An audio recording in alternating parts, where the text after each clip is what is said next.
ತೇಜು ಭಯ ಆಗ್ತೈತೆ, ಬಾರಮ್ಮ. ನೋಡಕ್ಕೆ ಭಯ ಆಗ್ತೈತೆ. ಇದು ಪೊಲೀಸ್ ಸ್ಟೇಷನ್ ತರ ಇಲ್ಲ, ದೇವದ ಮನೆ ತರ ಆಗ್ತೈತೆ. ಇಲ್ಲಿ ನೈಟ್ ಇಲ್ಲಿ ಯಾರಾದ್ರು ಉಳ್ಕೋತಾರೇನೋ ಗೊತ್ತಿಲ್ಲ. ಇಲ್ಲಿ ನೋಡ್ತಾ ಇರ್ಬೋದು ಪೊಲೀಸ್ ಸ್ಟೇಷನ್ದು ಸೆಲ್ಲು. ಶೂಟಿಂಗು ಇದರಲ್ಲಿ ತುಂಬ ಶೂಟಿಂಗ್ ಆಗಿದ್ದಾವೆ. ಇವಾಗ ಇದನ್ನೆಲ್ಲ ಕೈ ಬಿಟ್ಬಿಟ್ಟು ಹೋಗಿದ್ದಾರೆ. ಇಲ್ಲಿ ಯಾರೂ ಇಲ್ಲ, ಮೋಸ್ಟ್ಲಿ ಶೂಟಿಂಗ್ ಕಂಪ್ಲೀಟ್ ಆಯಿತು ಅನಿಸುತ್ತೆ. ಎಲ್ಲ ಪ್ಲೈವುಡ್ಡಲ್ಲೇ ಮಾಡಿದ್ದಾರೆ, ಏನು ಜಾಸ್ತಿ ಏನು ಖರ್ಚು ಮಾಡಿಲ್ಲ ಇದಕ್ಕೆ. ಇನ್ನು ಮೇಲ್ಗಡೆ ಬಂದ್ಬಿಟ್ಟು ಶೂಟಿಂಗಲ್ಲಿ ಮೇಲ್ಗಡೆದೇನು ತೋರಿಸಲ್ಲಲ್ವ, ಸುಮ್ಮನೆ ಇದನ್ನು ಮಂಗಳೂರು ಇಂಚ್ ಹಾಕ್ಬಿಟ್ಟು ಕ್ಲೋಸ್ ಮಾಡಿದ್ದಾರೆ. ಇನ್ನು ವಾಲ್ದು ಇದು ಪ್ಲೈವುಡ್ಡ ಅಥವಾ ಏನಾದರೂ ಇದನ್ನು ಗೋಡೆಯಲ್ಲಿ ಕಟ್ಟಿದ್ದಾರೆ. ಓಹೋ, ಪ್ಲೈವುಡ್ಡು ಅಲ್ಲ, ಗೋಡೆನೂ ಅಲ್ಲ, ಯಾವ MDF ಶೀಟಲ್ಲಿ ಮಾಡಿದ್ದಾರೆ. ಇನ್ನು ಇದು ಇಟ್ಟಿಗೆನಾ?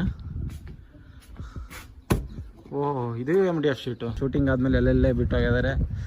ಯಾರ್ಯಾರು ಬಂದು ಕೆಲವೊಂದು ಇಂಜಿನ್ ಎಲ್ಲ ಕಿತ್ಕೊಂಡು ಹೋಗಿದ್ದಾರೆ, ಟೈರ್ ಕಿತ್ಕೊಂಡು ಹೋಗಿದ್ದಾರೆ. ಇದು ಮಾತ್ರ ಒರಿಜಿನಲ್ ಬೈಕುಗಳು, ಅಂದರೆ ಹಳೆ ಬೈಕುಗಳು. ಈ ಕಾಂಪೌಂಡ್ ನೋಡಿ, ಪೊಲೀಸ್ ಸ್ಟೇಷನ್ ಕಾಂಪೌಂಡು, ಇದು ಫುಲ್ಲು ಥರ್ಮೋಕೋಲು.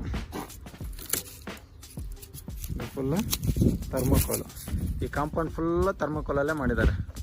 ಈಗೇನು ನೋಡ್ತಾ ಇದ್ದೀರಾ, ಶೂಟಿಂಗ್ ಸ್ಪಾಟು ಇದೆಲ್ಲ ಥರ್ಮೋಕೋಲಲ್ಲೇ ಮಾಡಿರೋದು. ಹಳ್ಳಿನೇ ಕ್ರಿಯೇಟ್ ಮಾಡಿದ್ದಾರೆ. ನೀವು ನೋಡ್ತಾ ಇರ್ಬೋದು, ಇದು ಹುಲಿದುರ್ಗ ಒಂದು ಹಳ್ಳಿ ನೋಡ್ಬೋದು. ಇದು ಹುಲಿದುರ್ಗ ಕ್ರಾಸ್ ಪೊಲೀಸ್ ಸ್ಟೇಷನ್ನು. ನೋಡ್ತಾ ಇರ್ಬೋದು, ಇಲ್ಲಿ ಒಂದು ಮನೆ ಕ್ರಿಯೇಟ್ ಮಾಡಿದ್ದಾರೆ. ಅಂದರೆ ಶೂಟಿಂಗೋಸ್ಕರನೇ ಮನೆ ಕ್ರಿಯೇಟ್ ಮಾಡಿದ್ದಾರೆ. ಯಾವ ಥರ ಫ್ರಂಟ್, ಬ್ಯಾಕ್ ಸೈಡ್ ಏನೂ ಇಲ್ಲ, ಯಾಕಂದರೆ ಫ್ರಂಟ್ ಮಾತ್ರ ಶೂಟಿಂಗ್ ಆಗುತ್ತಲ್ಲ, ಅದಕ್ಕೆ ಒಳಗಡೆ ಹೋಗಿ ತೋರಿಸ್ತೀನಿ ಯಾವ ಥರ ಇದೆ ಅಂತ ಹೇಳ್ಬಿಟ್ಟು.